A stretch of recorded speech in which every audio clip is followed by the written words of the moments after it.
Starting a business is easier than ever. Pick a name, create a few online legal documents, a business license or two, and an AI generated website, and whammo, you're a business owner. Bonus points if you decide to offer a product or service people actually want to buy. But scaling a business, especially a startup, is really, really hard, and most fail in the attempt. When that happens, the best case scenario is you end up with a lifestyle business, something that makes enough money to keep it going, but probably not enough to make anyone wealthy. Or it fails in Viking funeral pyre fashion, burning tons of cash, chasing growth, and never catching on. So why do some startups figure it out while so many don't? Let's light this funeral pyre next on An Acquired Taste.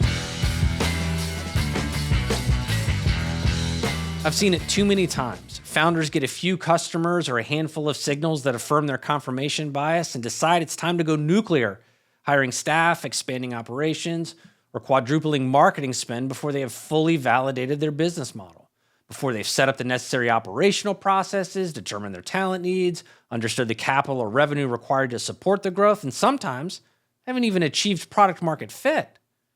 Now you have a startup creating the operations and committing the financial resources to deliver a product or service en masse to a market that may not exist, without the talent or processes required, and to top it all off, a founder who may be ill-equipped to lead a fast-growing business.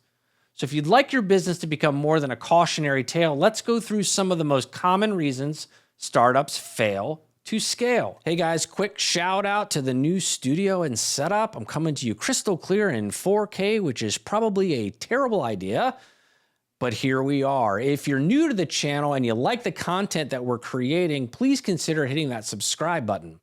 Back to the episode. Let's start with the most common reason startups don't scale: market size overestimation. In my experience, market sizing is something most founders struggle to properly understand. Whether they use top-down market math or fail to complete customer discovery work, or their believed market size is based more on a dated Grok AI prompt than credible data, those assessments frequently overestimate the total market size and create a cascading series of mistakes based on poor assumptions or incomplete information. In simplest terms, the market was never big enough for the company to scale. The market for your current product or service couldn't support a large-scale company.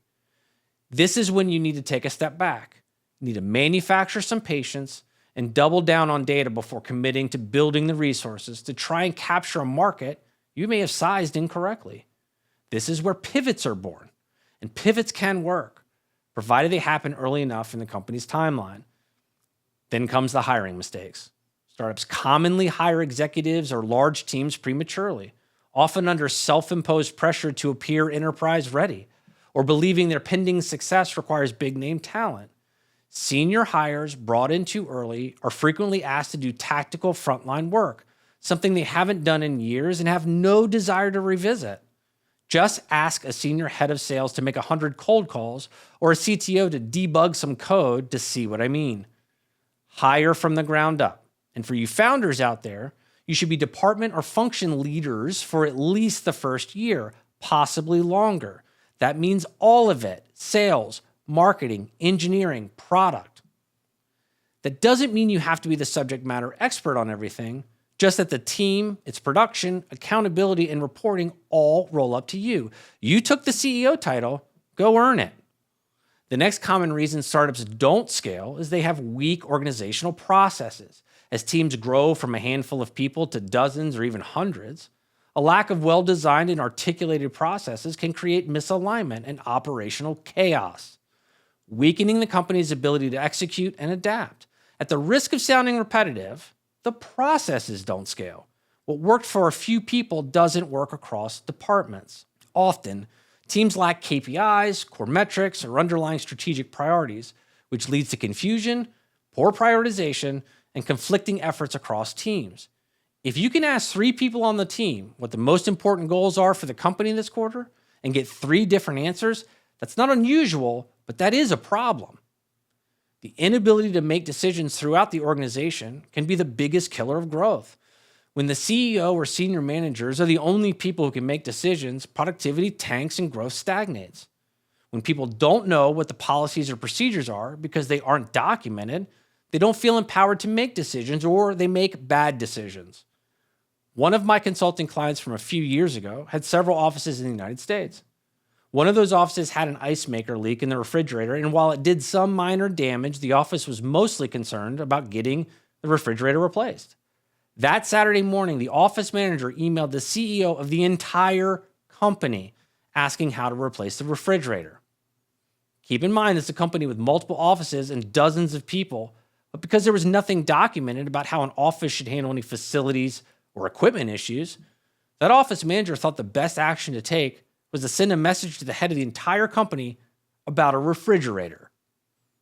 The office manager probably should have more carefully considered their decision to email the CEO directly, but it's a great illustration of how bad decisions can happen in the absence of process and documentation. Creating these metrics, processes, and documentation is tedious. I get it. And there are probably a lot of things you think are far more important when you're trying to scale a company. So here's a pro tip. Treat creating process documentation like you're writing a book. Most authors commit to one paragraph a day or one chapter every 10 days. If you're disciplined before you know it, you've banged out all of your documentation. The next reason is referred to as the LTV-to-CAC squeeze. So what does that even mean? First, LTV stands for lifetime value of a customer or user, and CAC stands for customer acquisition cost.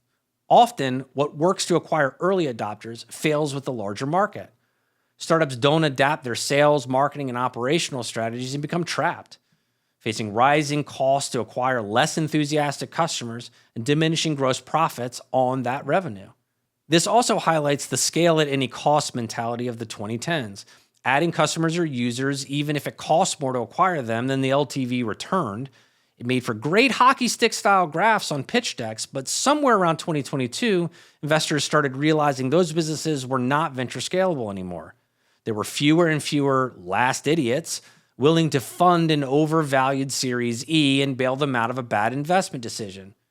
More on investment capital in a minute. But before that, strap in and hold on, because I'm about to give you the reason that makes most people uncomfortable. Sometimes founders themselves are the bottleneck, struggling to delegate or evolve from visionaries to effective managers, or failing to adapt leadership styles for a larger organization. It can be as simple as not having enough experience to lead a startup. I realize this probably describes most founders and that many overcome this lack of experience, but it's still a reason startups don't scale, and honestly, we've had portfolio companies fail outright because the founder wasn't an effective leader. There are founders that simply shouldn't have founded companies because they were unable or unwilling to do the things to make their company successful. That may be tough to hear, but that doesn't make it untrue. The last and possibly most predictable reason a startup fails to scale is most early-stage startups underestimate the capital needed to achieve sustainable profitability.